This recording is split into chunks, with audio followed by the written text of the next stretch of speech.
his ilk, there's a huge issue where a lot of the people who are supposed to be financial thinkers, who end up being like these analysts and these, what do you call them?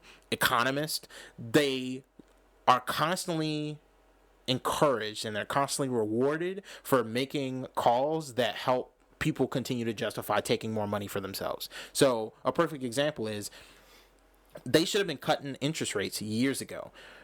But now that they have they should have been raising interest rates, not cutting. They should have been raising interest rates years ago. So that money wasn't so cheap because a lot of these big businesses are using the fact that money is cheap to crush the economy. Yeah. The problem we have now is they waited so long to raise the interest rates that now they're raising it in a moment when everyone's in pain. Well, it's not just that. It goes deeper. So the real problem is they're raising interest rates in a way that's going to make it like stocks are going to be worth less because government bonds will be worth more. But our government is making such terrible monetary decisions that nobody is going to buy government bonds. So government bonds are not going to be very valuable, and stocks in our country are not going to be very valuable. So everybody, because there are no laws precluding them from doing so, is going to take their money out of the country. Mm-hmm. So now you take all of this capital that the United States is supposed to be raising to pay back all of these debts they have, and it's gone. Mm-hmm. And by the time the economist and the Fed and all these people who are supposed to be so smart and see this stuff coming around the corner, by the time they actually get their arms around it and they kind of understand what's going on, it's going to be too late to do anything about it. And we're going to be in an even worse position because right now is the time to do something about it. And genuinely, I don't understand why some random Asian guy on YouTube is the only person I've heard explain it that way. Someone should be screaming this on the news every day. Bro, this is bad. The major news companies are major corporations who enjoy the boat. They're not going to rock the boat. And it's unfortunate, but usually corporate media toes the corporate line. Yeah. As we all know. Yeah. And that's why their viewership has been on the steep decline. Bruh. And it's going to continue to do so. Yeah. You remember CNN Plus? They spent literally like $1 billion and it went nowhere. You know what always cracks me up, bro? How is it that these corporate companies always find a way to fail at things that honestly could be really easy if they just let somebody else, like outside of the bubbles, I think take a crack at it? There's a lot of issues because, to be honest with you, there's not a lot of diversity when it comes to the people that get to make those decisions. Yeah. So you don't have 30-year-old Latino and black people in those rooms. You don't have, a diverse group of people that are going to say, hey, you know what people who are at home not watching Anderson Cooper don't want? They don't want to pay you $20 a month to watch Anderson Cooper on an app. You're not wrong. Like, they don't have any of that. So they think, Anderson Cooper, he's been talking about all of the good boy corporate nonsense. We should put him on an app to talk about the good boy corporate nonsense. You know what I struggle with? Because I don't even think it's true that you don't have 30-year-old Latinos or black people in those rooms. I think is that they're not empowered to have real opinions. So something that I've noticed is there are a lot of supervisors. I'm very fortunate to not have supervisors like this at this time. But I've been in situations where basically the supervisor calls meetings and they say, hey, I have this idea. And what they want is like that's a really good idea type session. So Cenk Uygur calls that groupthink. Yeah. Where it's in the hiring. No, what he's saying is that it's not, okay, Elliot, we just hired you and you're the 30-year-old black person. We need you to toe the company line. He's saying specifically they're going out and they're finding people that, in the hiring process, it's implicit. It's like, hey, what do you think about this? And then that's how they weed out those who are dissent. They're looking for people who already think exactly the way they already think. Groupthink. Well, and so those people get in those circles, and then it's basically if you excuse my language, circle jerk. Circle jerk. You had to take so long to say it. You were like, no, I was thinking because Mom be watching this, and I don't want her to hear me say circle jerk, but I've said it 4 times. So. Yeah, we're trying to keep this a PG show, okay? It really a metaphorical circle jerk. That doesn't make it better. Okay, fine. A literal circle jerk. That also doesn't make it better, but that's whatever. It's fine. But no, I think you're right. There probably is like an issue in the hiring where literally they're like, okay, this guy didn't say what we wanted him to say. We're not. This isn't the company. This isn't the direction that MSNBC is trying to go. You tweeted something spicy 2 years ago. We can't hire you. Yeah, it's like because I don't think that these people are quote unquote evil or anything like that. I do think usually. That corporate bias, establishment bias, basically pro party bias is a real thing. And I'm not. To me, I don't think that these people, just like a lot of the politicians, I don't think that they're quote unquote evil. Yeah. But if I give you $3 million over the span of 6 election cycles, yeah, you're going to take my call. You know what's crazy? I'm going to be honest. It's so weird to me how, well, it's not weird. I struggle sometimes with the people who don't value their integrity more than I feel like they do. Like, when I see somebody make an actual 360 degree, like when I watch AOC say like literally the exact opposite of what she said 2 years ago, like that feels crazy to me. Cause I'm like, bro, you knew what it was like to be a normal person. Like what did she say that was different? So like her stance on Mama Bear, Nancy Pelosi is a perfect example. I wish she wouldn't have said that. I don't even necessarily think you gotta like try. You can slide out of trash to Nancy Pelosi all the time, but Nancy Pelosi has not changed anything that she's been saying the entire time that you've known her. That's the part that's frustrating. So to me, what you should say is I still have fundamental, very vehement disagreements with Nancy Pelosi about style and approach and the way that business should be conducted. But there is a lot of valuable insight and information that she has brought to me as a young senator coming up, and there's a lot of changes that I've been able to affect because I've been talking. Now that would have to be true. You'd actually have to be able to point to changes you've been able to affect, which she kind of can't because she hasn't really been able to make much change because they kind of pacified her and moved her to the side. And the thing is, you got 2 problems with that. So yeah. I agree with you. AOC is still one of my favorite Congresspeople, but she has made some comments that are like, yeah, like what are you doing? But when you say she hasn't been able to affect much change, that's true. Change that she could have affected. Correct. Especially with the power that she had. Force the vote. But the Democrats don't make any change. And Nancy Pelosi made sure that they don't make any change. They don't even put stuff up for a vote. Yeah. So, yes, could AOC go in there and really rock the House and drag her wing of the party and be a thorn in the side of the establishment? Yes. But at the same time, the Democrats barely do anything, to be honest. Talking about federally, yeah. Yeah. So it's kind of, I want to be fair in the criticism. That's all. Yeah. So yes, I it annoys me because I do think of, like, for example, if Nina Turner would have won, I do think that she would have been. She talked a lot Correct. in her races about left discipline, which is voting as a block, right? Doing effectively what the Freedom Caucus does, which is saying, look, Nancy Pelosi, you want to be the Speaker of the House? This is what we need. We'll vote for you. But if you tell us straight up no, we're doing nothing, then sorry. We're just going to abstain or we'll vote for the Republican.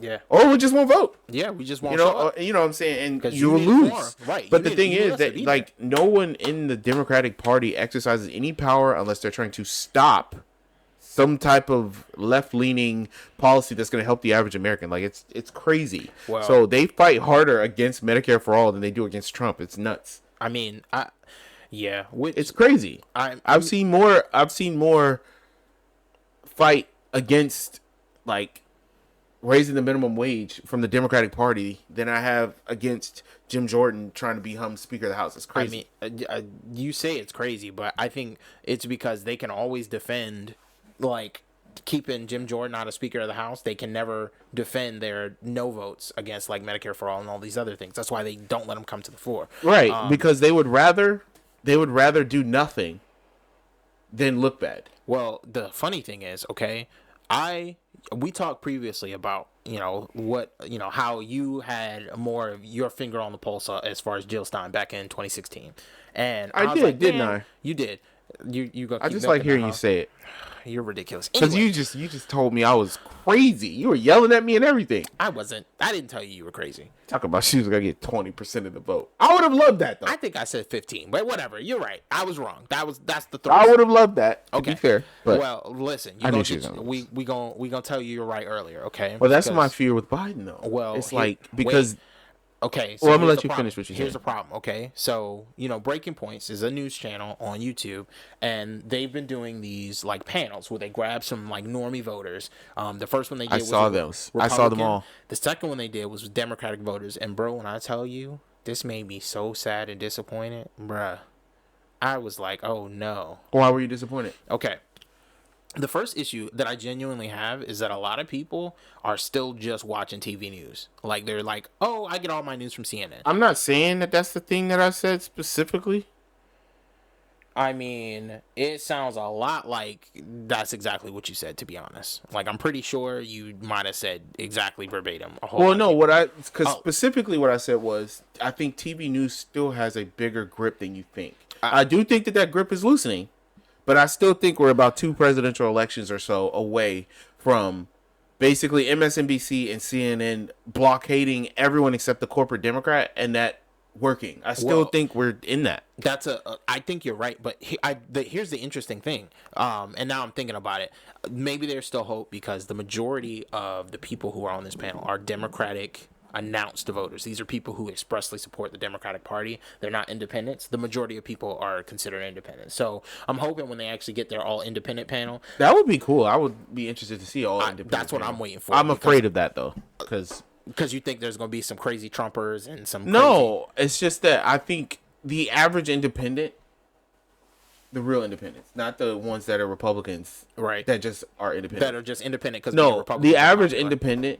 I think they look at Biden and they see what we see, which is this is a half asleep 80-year-old man who really deserves to break. Like, he needs to relax. He needs to sit.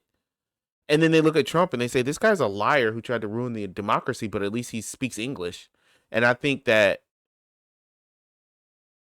I'm afraid of that calculus of how many people are going to say, I can deal with the guy who speaks English.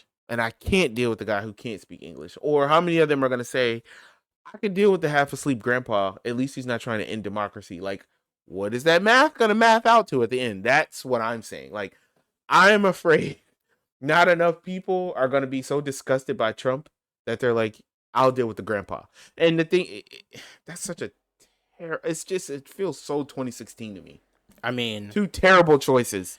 And we're just banking on enough people not hating the worst choice. I mean, I don't know, bro, because I think my real problem is it's almost worse to have the binary choice when everybody keeps engineering it so that that's the only option. Yeah. Because it's kind of like... And watching it be engineered year after year is what's driving me nuts. It's one thing if the only thing we have in the house is chicken salad. It's another thing if I know there was pizza and hot dogs and grilled cheese sandwiches and you went in the refrigerator and threw out everything I would eat and the only thing you left me was chicken salad. No. It's worse than that.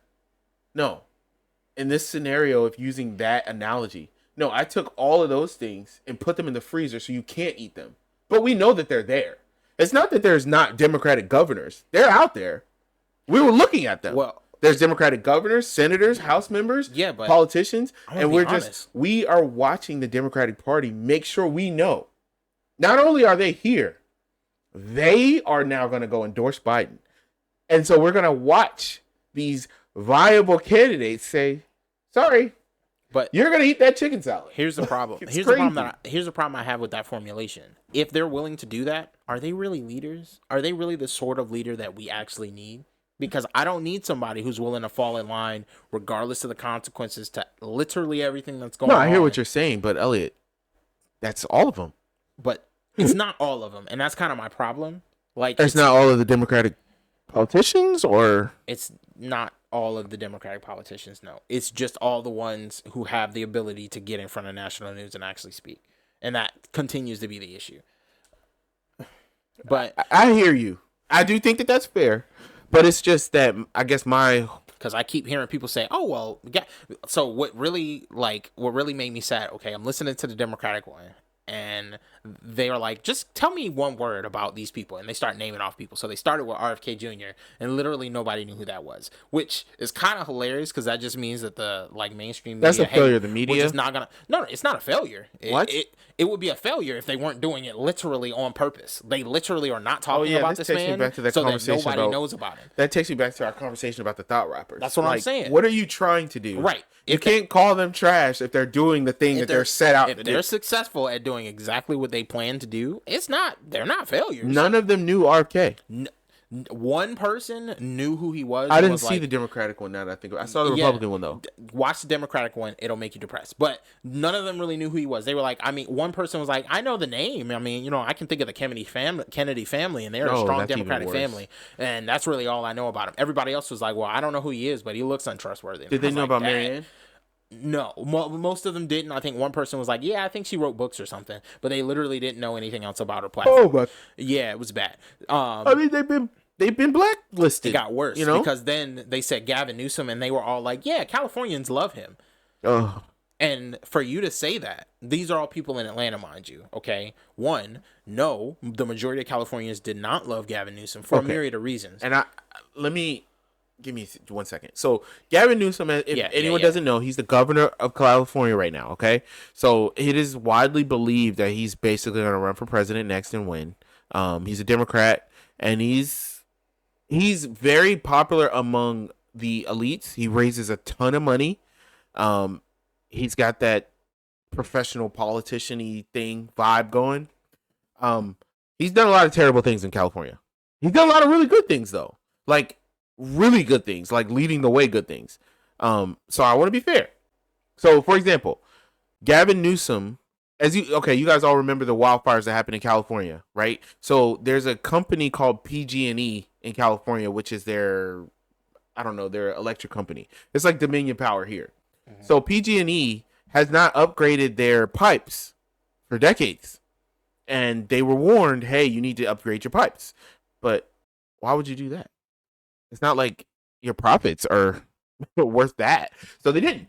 So the faulty pipes have been proven to be the cause of that wildfire that basically burned down multiple cities, not neighborhoods. Wait, really?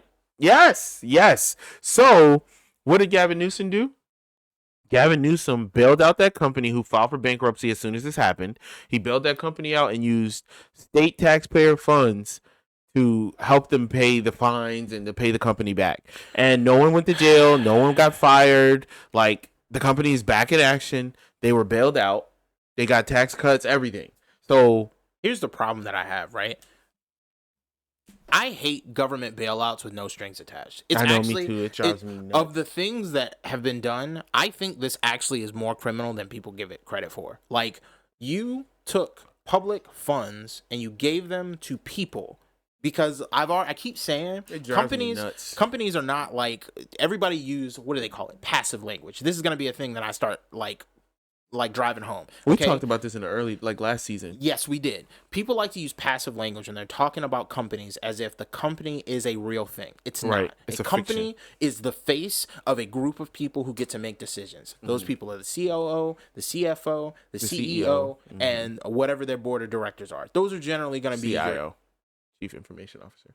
Yeah, but I don't like information officers are not decision makers. They're usually like the propaganda chief. Like that's really what they're. Yeah, the people making the choices on how the public is perceived, or the public perceives the company. Kinda, but also, not how the public perceives you. No, how we put out our message. Exactly, they're the spin doctor. They're the guy who goes in and says, "Okay, I mean this is really bad, but let's make Joe Camel so that people don't think our cigarettes aren't killing people." Before we crap all over Newsom, that's a terrible thing that he did. That's probably, in my personal opinion, the worst thing he did. Let's talk about a good thing he did real quick. Gavin Newsom started basically creating and selling insulin. State-funded, cheap, government regulation following insulin. So now the people in California not only have Joe Biden's $30 cap on a month on insulin, but they also are able to buy cheaper insulin in California from the state rather than having to go to the pharmacy and buy, I don't know insulin companies, but yeah. So Eli now Lilly. That is, to me, if I was taking insulin, that is some I'll vote for you for president type stuff, because you got to think about what that does. That leads the country, right, Because imagine how many other states might follow that lead. Now you're essentially giving a public option for insulin. That's amazing. So here's my problem, right? So that is amazing. I just got to give him credit. If Gavin Newsom was running right now, I hope he runs on that.